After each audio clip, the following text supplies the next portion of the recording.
So my people, matter don tie gele, tie wrapper, tie all the tieable my people, no be small matter. So guys, this DPA man that was a legal advisor to Queen May has been trolling her for some months now since May sacked him that she no longer needs his services. The man has been trolling her on social media, saying all sorts of things. Even the things that are supposed to be confidential, the man is making them open for a long time now.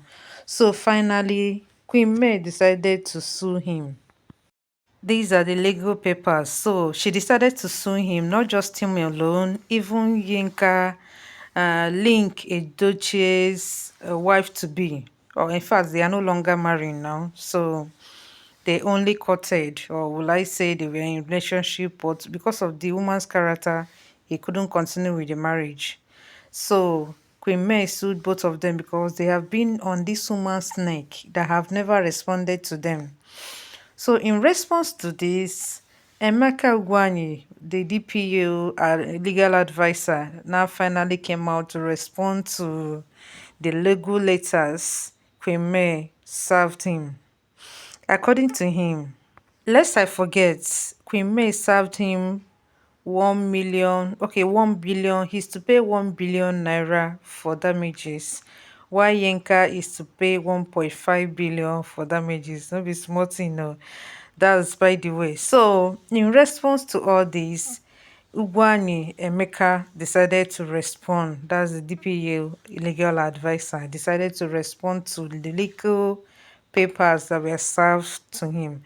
And mind you, before now, he has been denying that Queen May never served him any papers. Maybe he thought that Queen May will not present it to the public. So finally, yesterday, Queen May now made it known that he has been served some papers and he is to pay 1 billion for damages. Now the man come finally decided to respond, but he's still the same person that said that he was never served any paper or he was never sued. But by the way, let's read what he wrote in response to Queen May's action. I will avoid mentioning Queen May henceforth.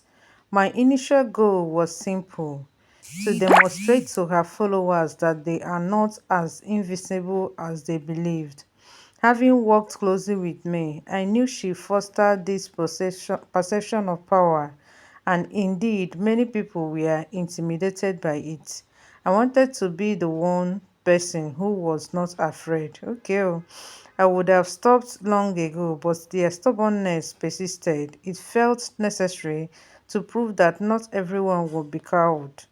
However, watching the resulting self-destruction is profoundly saddening.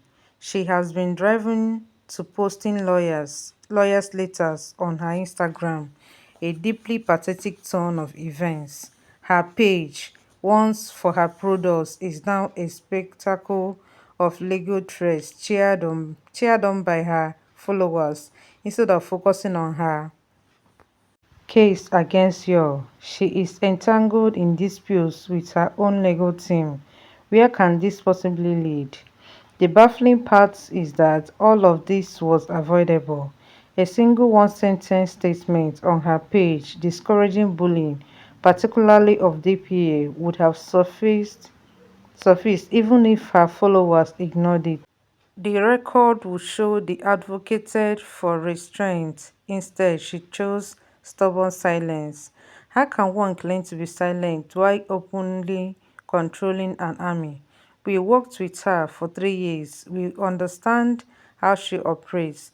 Now look at the results. She has become a controversial and polarizing figure, burning through her influencer capital to fight a pointless battle. Sometimes simple common sense saves you a world of trouble. She wanted to prove she could destroy us with trolls, the same strategy she used against Yul and Judy. The point was made long ago. It was time to move on, but the goal seems to have shifted from winning a divorce to total annihilation. I thought May was intelligent and well advised. How does destroying me help her? How does unleashing a zombie army against me serve her interest? I can only see the harm it has caused her. She has lost all credibility simply because she refused to tell her followers to back off. She sat back and watched people try to wreck us, even pretending she didn't know who we are. I wanted to see how far this will go, and the answer is not far wisely. She now allows her followers to mock the lawyer she used for 3 years as disbarred. So she retained a disbarred lawyer who successfully served her for years. This is an insult we expected from her enemies, not from her own instigation. If this matter ends up in court, the outcome will surprise her. I have never seen a client so misguided. A simple statement, even a phone call, would have resolved everything. She used to call me over the smallest matters, but this time she chose to play the superhero. I thought to myself, if this is her true character, then Yo deserves a medal. Anyway, I'll stop mentioning her in my posts. I had already decided this 2 days ago. Her decision to post those letters yesterday was the only reason I broke that silence. So, my people, can you just imagine this man? You don't want Queen May to post the legal papers on social media, but you have been the one trolling her for months now, and you don't want her to come and post the legal papers that were served. Ah, can you just imagine this man? He thinks he's the only one that has the monopoly of saying anything he wants on social media because May has been keeping quiet, so if she or he felt she will not respond. But this one really shocked him. I really love this woman's style. She no need to do cho, na just legal rights she go follow and deal with anybody that looks for her trouble.